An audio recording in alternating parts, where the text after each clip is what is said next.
2018 সালে যে দাবিকে গ্রহণযোগ্য মনে করে আমাদের মাননীয় প্রধানমন্ত্রী এই কোটা প্রথা বাতিল করে একটি পরিপত্র প্রণয়ন করেন। সেই পরিপত্রকে আবার কে বা কাদের উস্কানিতে বাতিল করে যৌক্তিক আন্দোলনকে আবার ভিন্ন খাতে প্রবাহিত করা। আমরা ছাত্র সমাজ মুক্তিযোদ্ধাদেরকে সম্মান করি, আমরা মুক্তিযোদ্ধারা যে সকল সুযোগ সুবিধা পান আমরা তার পক্ষে। যদি 2.5 লক্ষ মুক্তিযোদ্ধা বাংলাদেশে অনেক অনেক সুবিধা অর্জন করেন, আমাদের দাবি মুক্তিযুদ্ধে 30 লক্ষ শহীদ জীবন দিয়েছেন।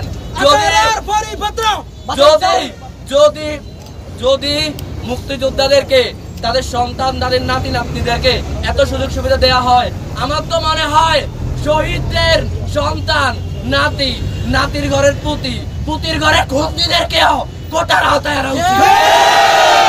শহীদেরা কোন ধরনের সুযোগ সুবিধা পাচ্ছে না।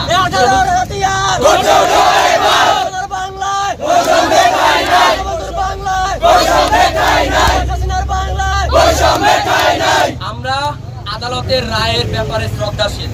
যদি এই রায় আদালতকে উপেক্ষা করে কেউ ভিন্ন খাতে প্রবাহিতের চেষ্টা করে, আমরা ছাত্র সমাজ তীব্র গণ আন্দোলনের মাধ্যমে সারা বাংলাদেশে ইতিপূর্বে সাধারণ ছাত্র সমাজ তাদের প্রতিবাদ জানাচ্ছে। আগামী দিনে আমাদের অধিকার এবং দাবি আদায়ের আন্দোলনের ছাত্র সমাজের অংশগ্রহণের উদাত্ত আহ্বান জানিয়ে আজকের কর্মসূচিকে সাফল্যমণ্ডিত করার জন্য সাধারণ প্রত্যেককে অভিনন্দন শুভেচ্ছা জানিয়ে আমি আমার বক্তব্য এখানে শেষ করছি। আল্লাহ হাফেজ। আসসালামু আলাইকুম ওয়া রাহমাতুল্লাহ।